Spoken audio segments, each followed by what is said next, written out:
Coming up this week, the verdict is in for the Ahmaud Arbery murder case. Who exactly is Biden's pick for the Supreme Court? Russia and Ukraine conflict? We'll dive into Kanye's Genius Doc parts 1 and 2 and even get into some hoops talk. So please, stop what you're doing. You are now tuned in to The Large Picture. Let's go.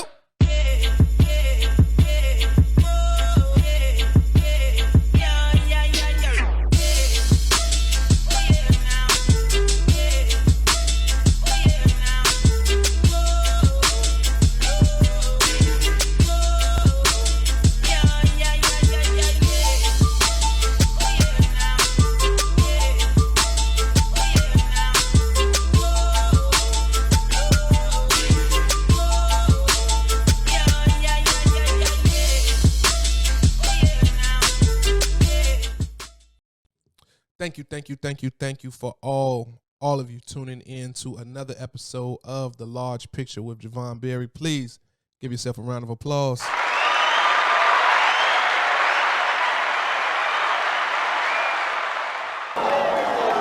I'm just trying to give you the large picture.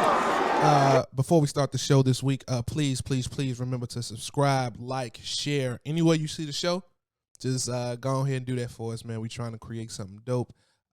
Just continue on the stuff that we build, and we've been appreciating all the support and love we've seen so far. You guys, everyone tuning in, thank you guys so much for sharing, for interacting. Some people even brought up some good debate points that we haven't thought about or discussed. So we're liking the energy. Please continue to do that, and just continue to like and share. We really appreciate it. We love having you rocking with us. Just continue to rock with us as we grow. With that being said, we begin this week's show on a more bittersweet note with the verdict of the Ahmaud Arbery murder trial officially in. No sentencing, but the final verdict is officially in. On February 22nd, 3 men, Travis McMichael, Gregory McMichael, and their neighbor William Bryan, were all convicted on federal hate crime charges for the murder of Ahmaud Arbery. What that means is these men were already convicted of murder, and I believe the state took it up another level to get them convicted on hate crime charges. They had to prove that this was indeed a racist act. For those of you who aren't familiar, almost 2 years ago to the day, Ahmaud Arbery was in a suburb of Georgia, just running down the street, happened to pass a white pickup truck where a man confronted him, and shortly after you heard gunshots fired. This was all recorded. And initially, there wasn't going to be a trial. Initially, there was a prosecutor who said there was no reason to convict. Obviously, people were outraged. I remember when the stories first came out, they were trying to paint him as someone who was committing break-ins. They used the excuse, there was a series of break-ins around this area, and they tried to paint him as someone who was breaking in. I remember he stopped and looked at a new construction model home. The home wasn't finished being built. He stopped and looked at the home. They tried to paint him as someone who was a menace, shouldn't have been there. And I remember the initial prosecutor thought he didn't see any reason to convict. The first prosecutor. Eventually, that prosecutor recused himself, and they brought on another prosecutor. And that prosecutor recused himself. Then they brought on a third prosecutor. And that prosecutor was replaced by, I believe, the district attorney, who brought in a black woman prosecutor to take this case going forward. And then that's when we seen the convictions of Travis McMichael, Gregory McMichael, and William Bryan. It was odd that it was kind of a cover-up, right? They tried to paint him. They tried to first paint him as vigilantes. similar defense that George Zimmerman used for Trayvon Martin. They tried to, we didn't know that this had no racial intent. I remember that lawyer got up on CNN with him, and he was describing how these gentlemen didn't have a racist bone in their body. When they heard about break-ins in the neighborhood, seemed someone suspicious, and decided to pursue, and they ended up in death. Sounds a lot like Trayvon Martin, right? Right? Sounds eerily similar. And they tried to use that defense. Bullshit. Absolute bullshit. Because what they didn't expect was the video being released by the third gentleman who was charged. They didn't expect for that video to be released and for that video to contradict their stories. It happens often. Even here in Chicago, when Laquan McDonald was killed, remember, and his killer just walked free recently. But when Laquan McDonald was killed, they said he was charging at the officer with a knife. I remember reading this. It was maybe in the Sun-Times or somewhere. He was charging at the officer with a knife. There was other police officers who vouched for this. And then the tape got released. The body cam footage got released. And you seen a boy walking away from the officers and was shot 17 times. Then he got convicted. A lot of the times when these hate crimes happen, without video, we dead in the water, because you can't prove, the system is set up to where you have to prove it without a reasonable doubt, right? So without video, we screwed. Imagine if George Floyd didn't have video. Just be another dead black man. So it's interesting to see that all these prosecutors got recused, taken off the case. And you bring a black prosecutor in, and they get the job done. I mean, they found out everything. The motive. The guys started talking about blaming each other. These text messages got released. I don't know if anybody, if you guys have seen that or not. Look it up, though. Real racist text messages. All kind of nigga jokes, N-words. I seen a nigga at the store today. I almost wanted to kill him. Stuff like that. Got released by these gentlemen in Georgia. This is modern day racism. This is the stuff that we talk about all the time. And I apologize for starting on such a heavy note, but it's on my heart to discuss it this week. But this is what happens. This is what we go through. So back to the case at hand. If this video didn't get released, these gentlemen probably would have walked off scot-free. Video gets released. More public outrage, more pressure to get things done. Text messages get released. Oh, we know what your character is like. You really racist. You're not even I just never grew up around black people. No, you super racist.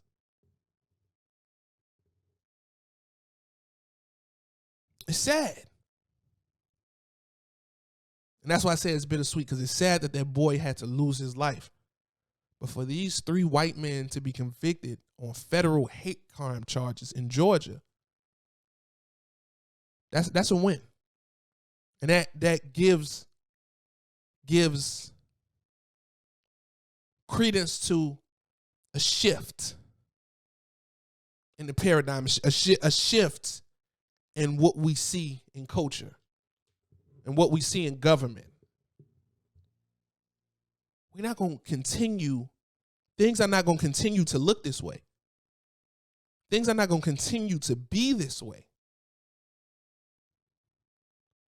It's a shift. 3 white men got convicted on hate crimes. It took the video, but it happened. And if we keep working, we can see that small change. See, that's one thing that I believe our ancestors, people, and our ancestors, and even,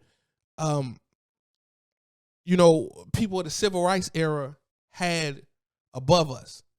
They weren't looking for instant gratification in these things. They knew that they had to chisel at the border to get the ark that they needed. They had to break it down. We got to break this wall down piece by piece. It's not going to happen overnight. But if we get on one accord, if we work together, if we boycott or if we protest, if we vote to get ourselves in the right positions, because remember what I said, it took a black prosecutor to take this case for this boy's family to get justice. That's not alarming. Think of how often this happens. That has to be alarming. It has to be. It should shoot up red flags for you. We're seeing a shift. And we have to build upon that shift. And one thing that's building upon that shift is President Biden's nomination for the next Supreme Court justice. Ketanji Brown Jackson, the first black woman nominated to the Supreme Court. Let's give her a round of applause.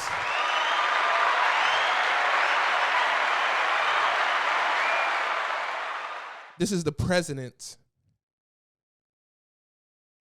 keeping his promise on one of his major campaign promises. This is him keeping his word on one of his major campaign promises. It might be unpopular on the other side. No, it's not even might be unpopular. It is unpopular for most of the other side. We'll talk a little bit about that later. But this is the first black woman nominated to the Supreme Court, hopeful to be confirmed by the Senate. I'm hopeful that they get this done. This representation alone means so much. Just like Thurgood Marshall meant a lot for us. Remember learning about Thurgood Marshall, first black man elected to the Supreme Court. Did a lot for us, but it did a lot for black boys. We see that. If I wanted to go to law, I know I can get that high because I see someone who looks like me. This is what Ketanji Brown Jackson is going to do for little black girls everywhere. I see someone who looks like me. This is possible.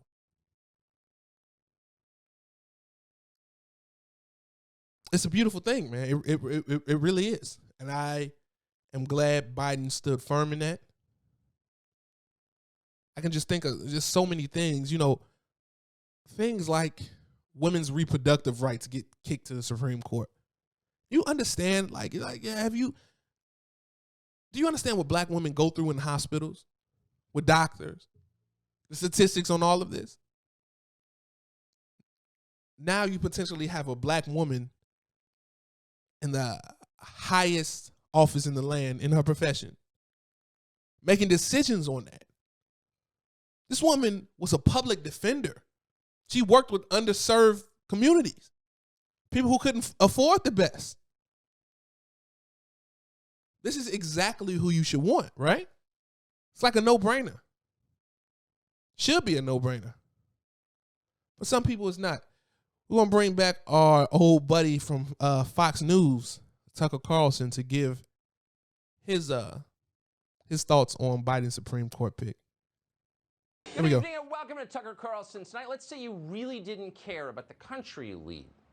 Let's say you wanted to humiliate and degrade it and undermine its ancient institutions. What would you do? Well, you might take the single most important appointed position in the entire government and announce in public that you were filling that position on the basis of appearance, not on the basis of skill or wisdom or fealty to the founding documents of the United States, but on the basis of the way the person looks. So it's not a question of saying, we found the most qualified person who happens to look this way. What you're saying is, we found a person who looks this way, who, by the way, may be qualified. That would send a very clear message that you don't like the country you run, and you don't care about the institutions that its ancestors built. And Joe Biden is doing that. We'll have details. So Tucker Carlson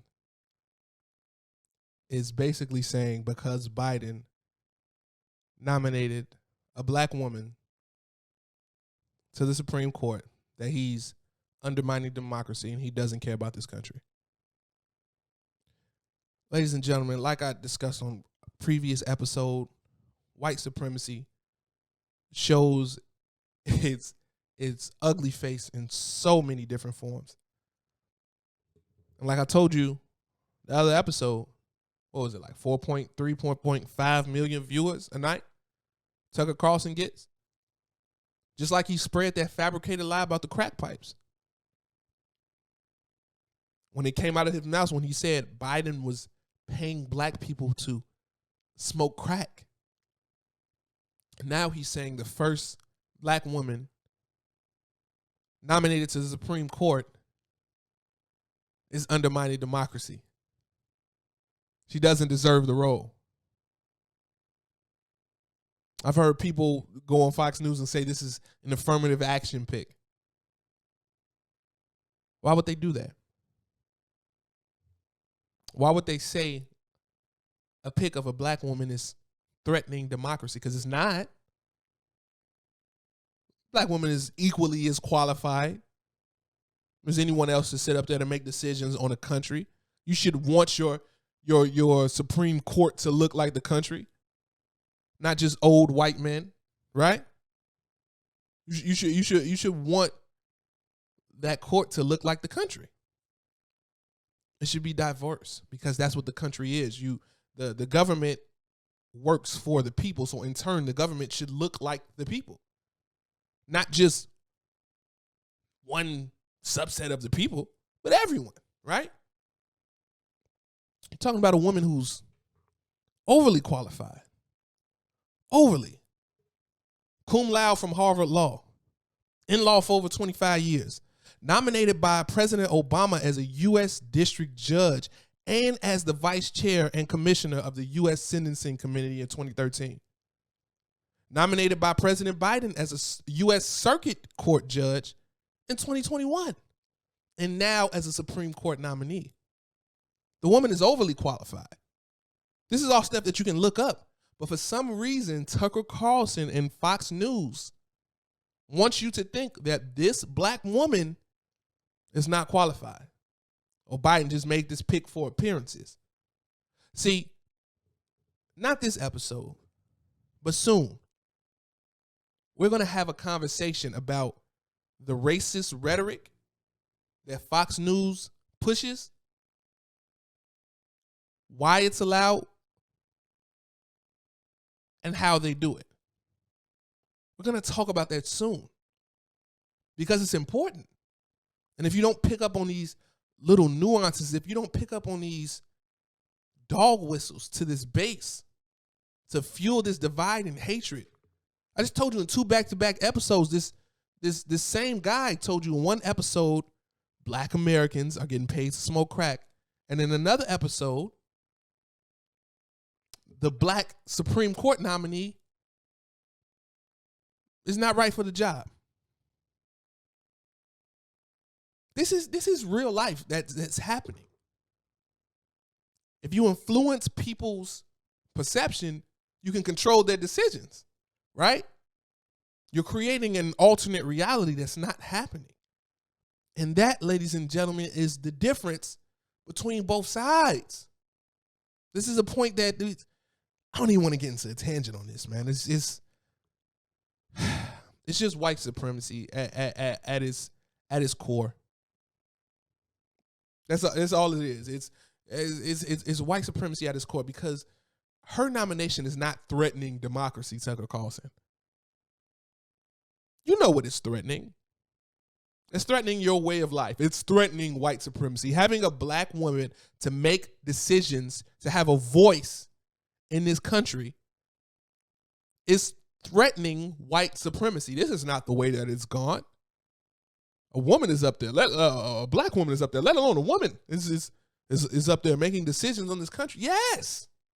Yes. Who the hell is he to say that this? Absolutely ridiculous. But it's a political strategy. They use racism as a piece on the chessboard to rile up a base. 4.5 million viewers a day, a night. Tucker Carlson is spewing this misinformation, hatred, racist, white supremacist bullshit about black people. And we wonder why we have a divide? We wonder why we can't get legislation done? We wonder why we can't agree to things? Far too many of us don't know what's going on, and we need to figure out what the fuck is going on, how we can change it, and how we can create better lives in society. Kudos to the president for this pick. Kudos to Ketanji Brown Jackson. And kudos to the blow that this pick and potential nomination does for white supremacy. This isn't just a U.S. problem. This is a global thing. We see instances of this all around the world. White supremacy isn't a domestic issue. It's an international one. You can look no further than the conflict in Ukraine and Russia right now to understand that. For those of you who are unaware, on February 22nd, Russia began a full-scale invasion of the Ukraine under false pretenses, saying that they were responding to threatening acts by the Ukraine. That were threatening the Russian safety and Russian way of life. Absolutely not true. The truth of the situation is Vladimir Putin is making a power play for the Ukraine to increase Russian influence, to gain more land, to increase his overall power. That's just exactly what's going on, ladies and gentlemen. It's nothing more than that. It's no protection that needs to be done. And this has been going on for a while with Russia and Ukraine since the fall of the Soviet Union. But things have kind of come to a head in the last 8, 9, 10 years or so. I remember in, 2013, 2014, there were big protests over the way that Ukraine was being ran. It was being ran over with more of a Russian influence. The citizens didn't like that, protested, and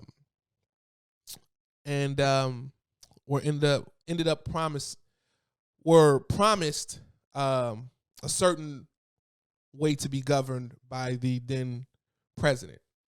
He was told that they would go more towards the European Union,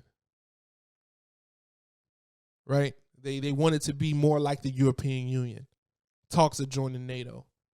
Talks of living that way. Talks of becoming more of a democracy, right?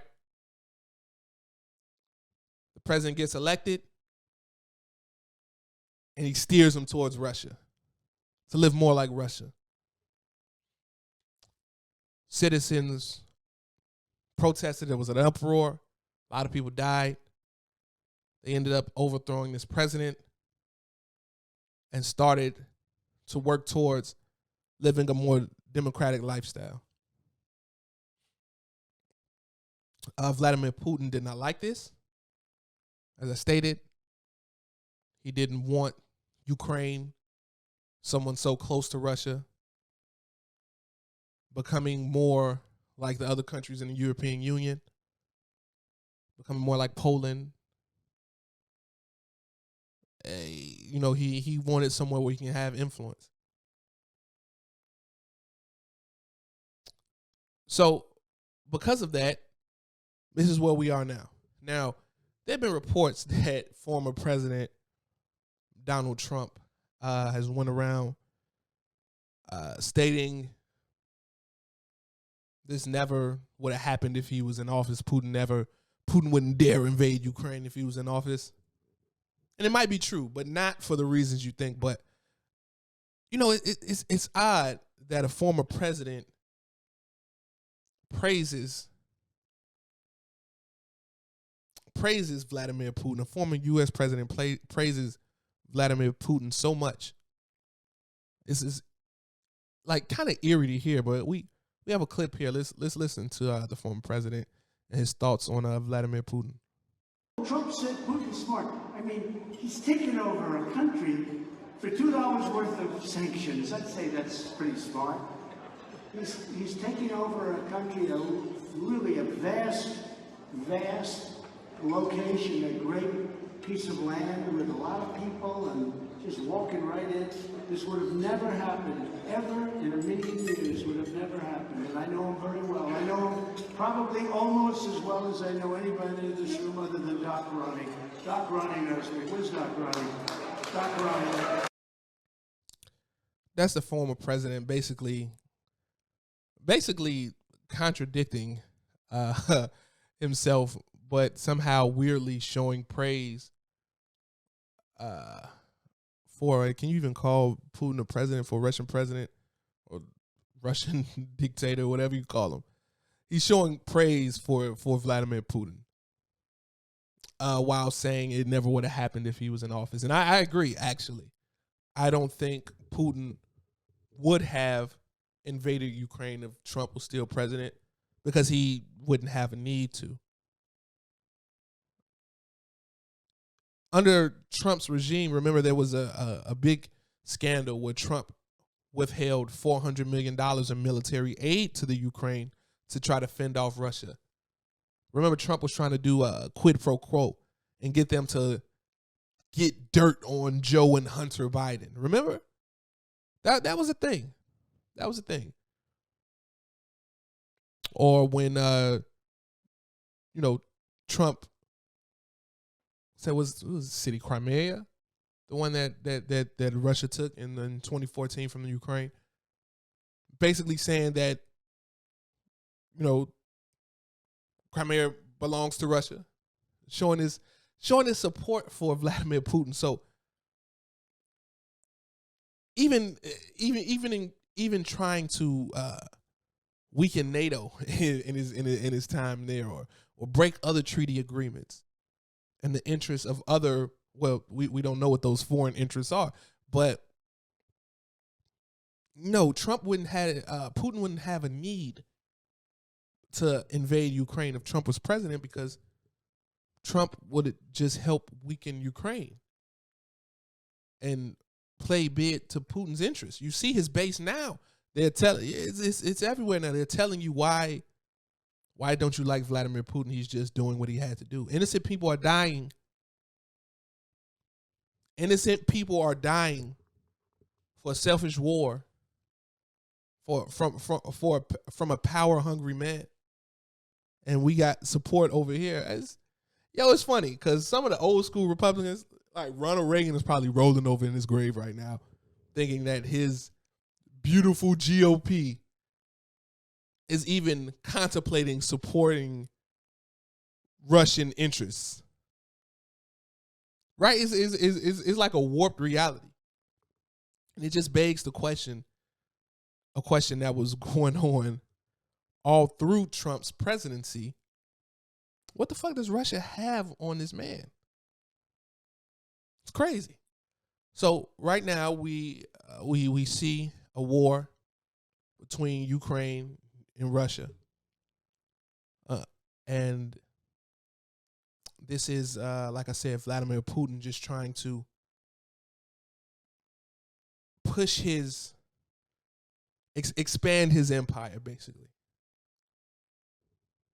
And Trump likes Putin so much because he wish he could do the same thing.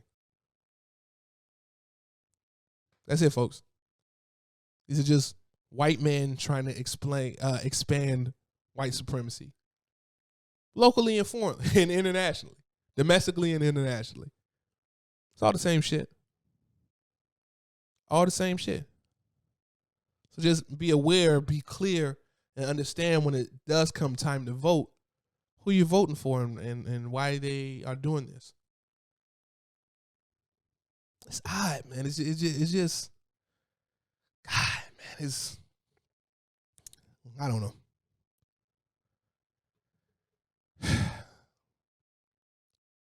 Vote and stop this shit, though. Enough people on one accord, we see some real change. Enough people on one accord, we see a black woman to the Supreme Court. We see a black president. We see marijuana passed in several states. We see some crime bills passed. We see white man convicted of blatant hate crimes, racist actions. It just takes the people in the right position to do so.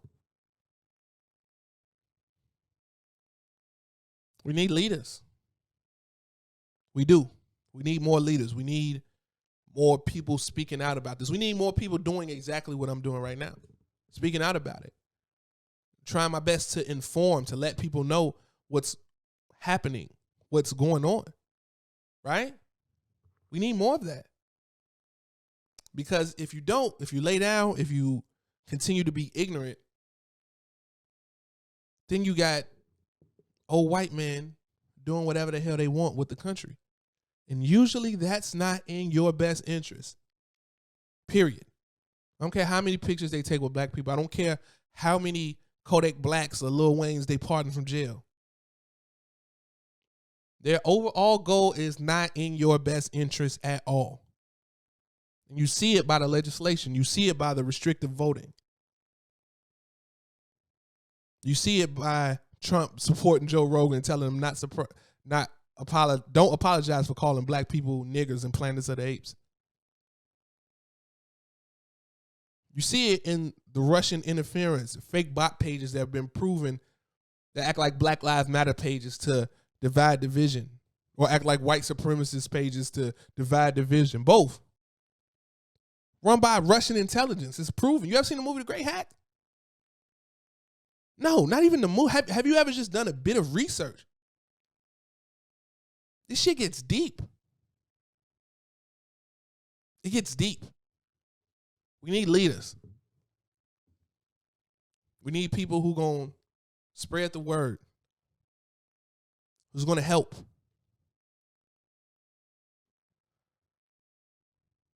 We need our leaders to be on top of their shit, too. Speaking of leaders or former leaders, no, current leaders. He's still a leader. I've been watching Kanye West's Jeen-Yuhs documentary, seeing parts 1 and 2. Phenomenal body of work so far. I loved it. Man, it was some of these stories I already knew. But man, seeing some of this footage, man, seeing his mother, how she breathed life into him, seeing how he lit up around her. Only had a bad day, how he can talk to his mom or talk about his dreams. Seeing how she fully embraced and supported him was just beautiful. Brought tears to my eyes. And you can start to get a sense of how big that loss was, how devastating that loss was. Anybody losing their mother is an unimaginable loss, unimaginable. But the relationship that Ye had with his mother, that was a strong relationship. That woman was like his best friend. She knew how to calm him.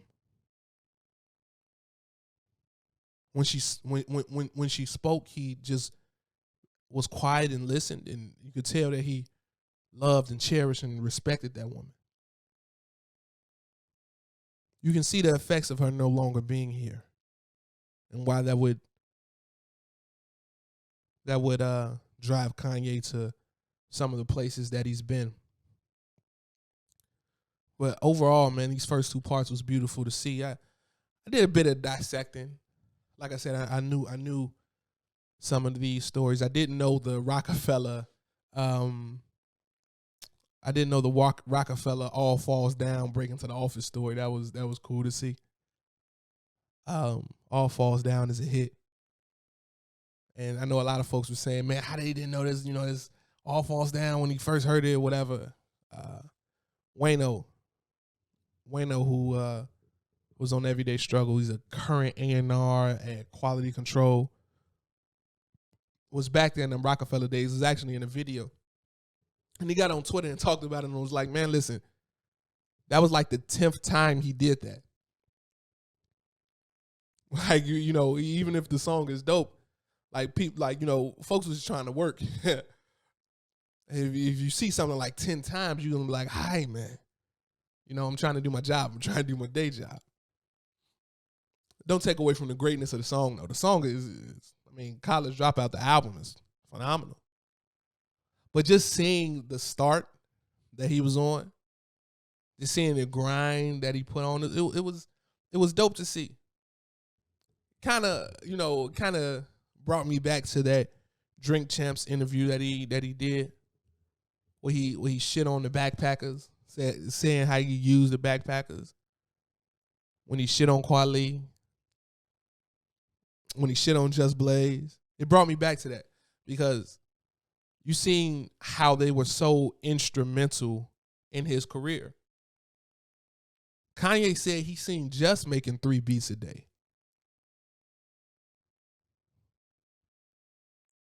Right? Go back and watch the tape. He said they were Professor X and Magneto. He like drew from him. Right? Kind of in a way like you ever hear how he talks about Drake now? How Drake, like he would say, like Drake's energy. What is this energy? He for lack of a better word, it's like his muse. I think that's what Just was early in his career. Because Just, at least at the time, was, at the producer level, just as talented as Ye. Just has some records, man. Big joints. Just was a go-to in the industry for a while. Different sounds. Just is a legend. So for him to say what he said about Just on the Drink Champs interview, that took me aback personally. Because I knew the stories of him and Just and Rockefeller. We heard them stories a long time ago. So that was a little alarming. But for him to say what he said about Kweli and the backpackers, or how he really was, how he used backpackers, how he really ain't fuck with Kweli in his rhymes. To see Kweli give him, which was, if not his first show, one of his first shows, to go to bat for him when folks didn't know when folks didn't take his rapping seriously. When most got him on Def Poetry Jam and he spit the verse from All Falls Down, he entitled it Self-Conscious. Man, I promise, I'm so self-conscious. He did it at Def Poetry Jam. Backpackers looked out for you, bro. Backpackers made sure you got your album done. Recording studio to studio. Backpackers look out for you. So, but I that's the duality of Kanye, right? You love him, you hate him, love him is normal or whatever. That's who he is. Genius in music, genius in fashion. Obviously has a bit of insecurity, or more than a bit. But to see those people who told the world how dope you were, who put their reputations on the line, to see you shit on them people is corny. Now, but watching this documentary, watching him work so hard to achieve his dream, it's dope to see, man. It's inspiring. I think Kanye is one of the most important figures we have in music, let alone hip hop. You can't tell the story of hip hop accurately without Kanye West. What his influence was, how he was that bridge from gangster rap to what we have now, how it was. It's odd because Kanye made a lot of people, a lot of young black men who weren't in the street, feel comfortable in this culture. Made a lot of young black men feel comfortable about themselves. And the whole time he wasn't comfortable with himself.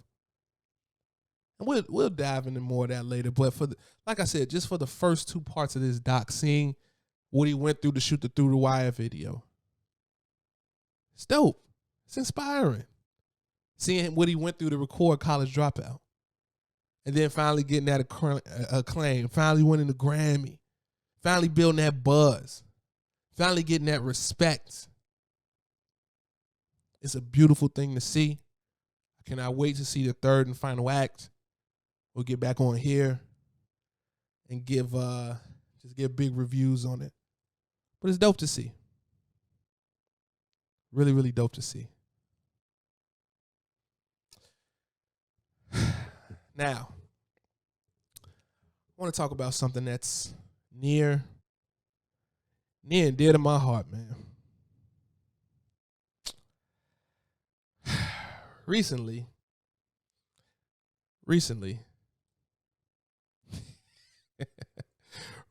the NBA had All-Star Weekend, held All-Star Weekend.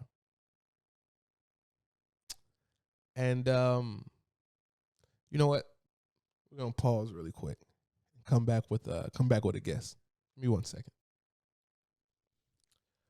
All right, we are back from break with our special guest, as promised.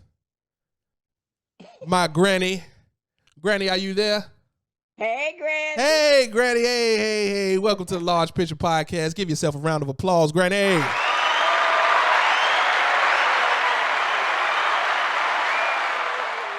So, Granny, how are you doing?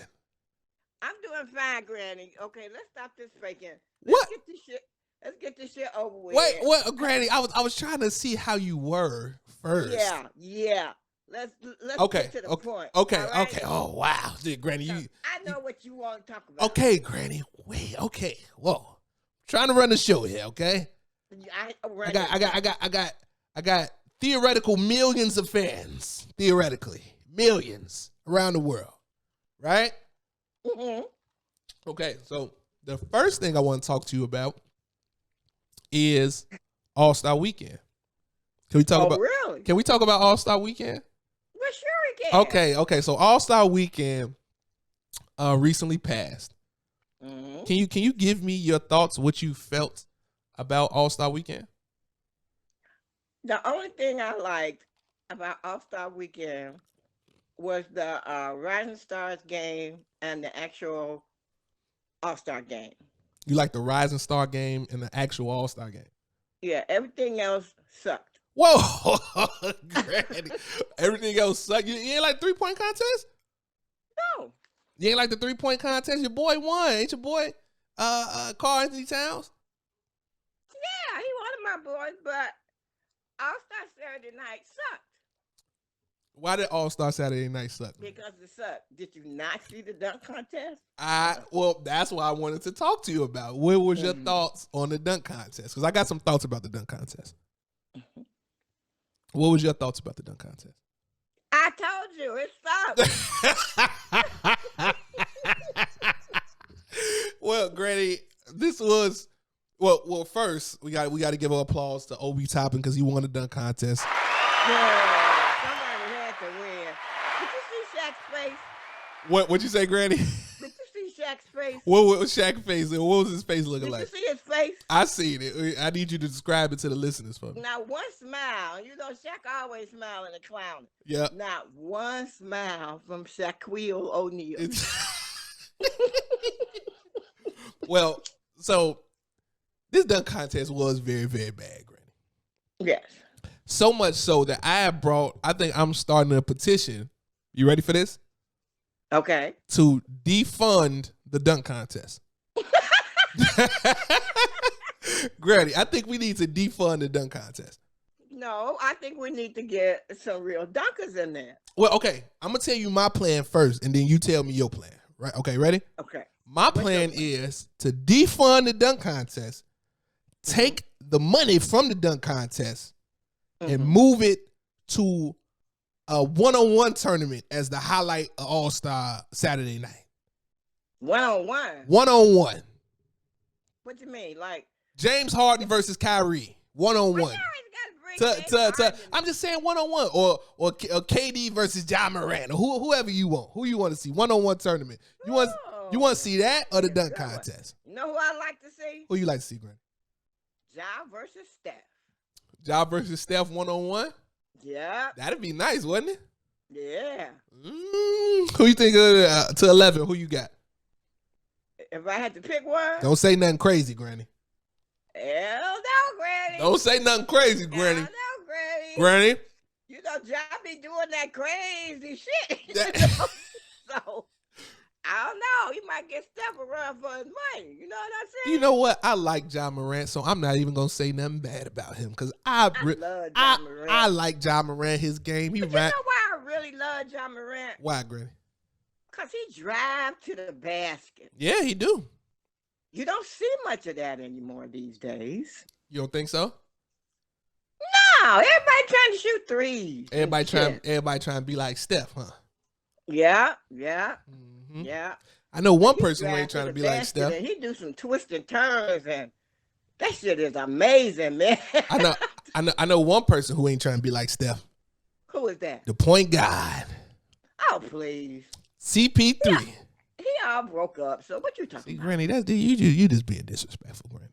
He all broke up. You being disrespectful. Okay, so you like John Morant. John Morant's your boy. I love John Morant. That's your boy. I knew John was your boy. That's my boy. Who else your boy? So wait. What do you think we should defund the dunk contest, or should we just keep going with what we got? No, we should defund the dunk contest. You gonna defund the dunk contest? I agree with that. Okay, I'm gonna get Adam Silver on the line because you know I'm Professor Basketball. Yeah. I'm gonna get Adam Silver on the line, and I get that taken care of. Yeah. Okay. Yeah. So we should defund it because I think all the good dunks are gone. Ain't no more. You don't think it's no more good dunks, or you think people just scared to get embarrassed? They gotta do better. Okay. Maybe they should get the ladies in there. The lady dunkers? Yeah. Who you gonna have dunk? Lisa Leslie? Oh, I don't know, because I don't watch the ladies, but I hear they pretty good. So. Yeah, you can get a few. It's a few dunkers. It's not too many, but I wouldn't mind seeing that. Yeah. Depending on the dunks, I guess. It's something different. Hey, you gotta switch it up. But I think having a one-on-one tournament is better. Yeah, that'd be cool. That'd be real cool. I like that. Yeah, I like that because there's some guys. A lot of people not stopping John Morant. What? I say a lot of people are not stopping John Morant. I was giving him a compliment. Look at you, ooh, Granny, you always ready to fight. Always ready to fight. Tell me. To defend my boy. I need you to tell me your thoughts about the NBA right now. Who your picks? What teams you like? What players you like? Who you got winning the championship? Go. Okay, my thoughts on the NBA. Yep. Wow. Well, you know who what my dream thing is. What's that? It's the Bulls. The Bulls and winning the championship. The Bulls winning the championship. DeMar DeRozan winning MVP. You like DeMar DeRozan, huh? I love DeMar DeRozan. Okay. For the league. I've been loving DeMar since Toronto. I love DeMar. I remember, Granny. I know. Yeah, I love him. And him winning the MVP for the league and for the championship. Okay. That's my dream thing. Now, okay. Who would the Bulls be playing against in the finals in your dream thing?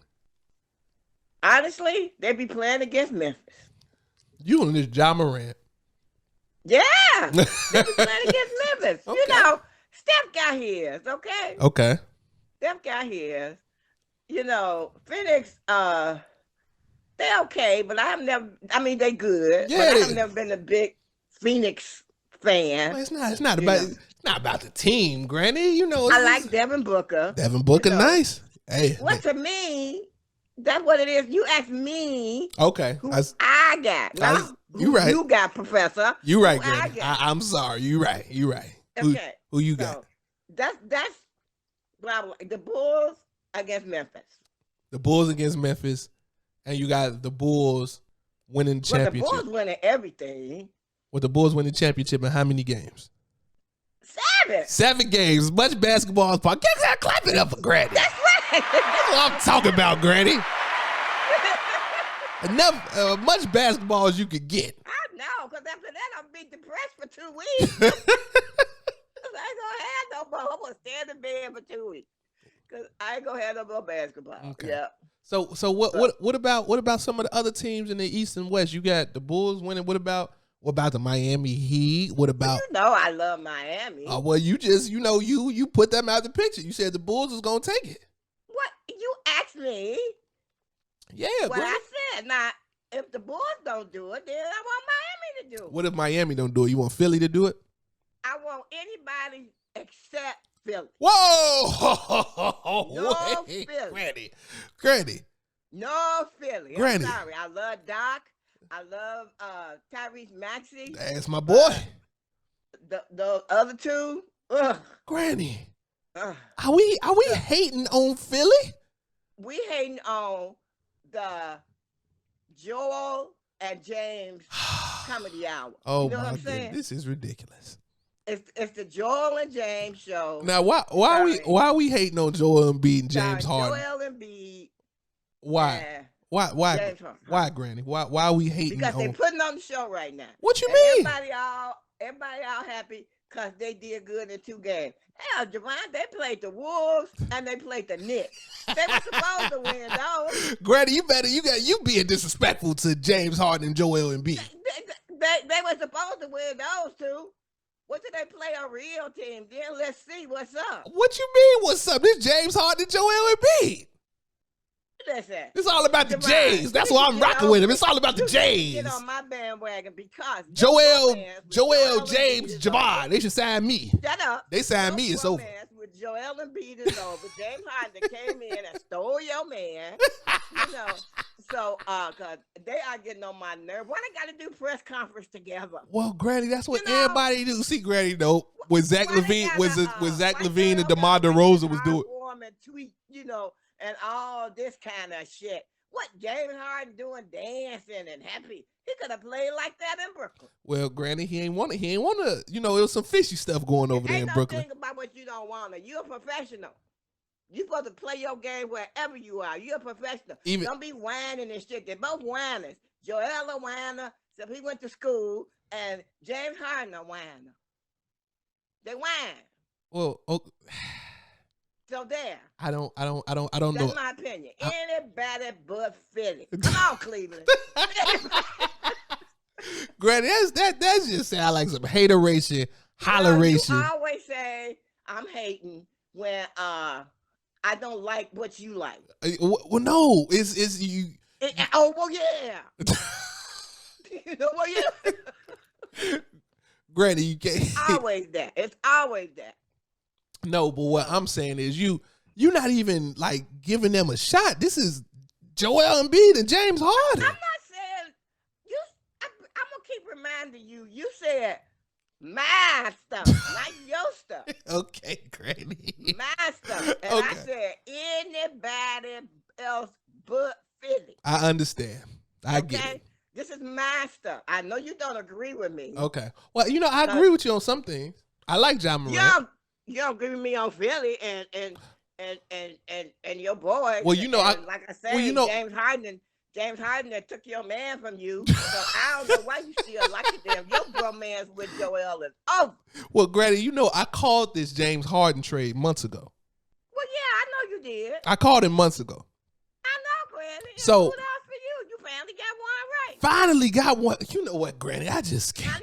99.5% of the time, who's right? Granny, I gotta end my show. You are frustrating me. You ain't gotta end your show. I gotta end my show. You just freaking talking to me because I be right 99.5% of the time. I'm about to call you on another episode where we talk about both basketball because I didn't know you was finna do this much hating, and I want the world to know I got a hating grandmama. Just be hating.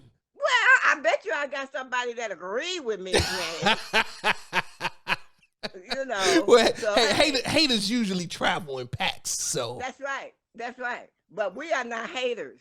Oh, what are you? We just happen to that like if Joel and what's his name? The Beard was it on Philly? I be pulling for Philly because you know Doc my favorite coach in the NBA. Yeah, so you got a root for Doc. And I love that little Tyrese Maxey boy. He's so happy. He's the happiest person at the NBA. Hey, if you get to play with James Harden and Joel Embiid, he was showing out. And, yeah. Did you see the game today? Him too. Hey, did you see the game today, Granny? Of course I did. Did you see it? You seen James Harden going off triple double? Didn't I tell you I saw him dancing and shit? Yeah, he happy. But just wait. We gonna wait. You know, you hold your thought until they play a good team. Okay. Okay, Granny. And let's see what happens. Okay. What's the definition of a good team? Not the Wolves and not the Knicks. Okay. Who they got to play? They got to play like Philly. Not Philly. Ooh, Philly a good team. Play like Miami. They got to play Golden State. They got Miami coming soon, I think. They got to play. Maybe the Celtics. Celtics doing pretty good now. I think they lost today, but yeah, they doing pretty good. Yeah, and Dallas came back on what Golden State ass. Oh, I didn't even see that. I got to go check the highlights.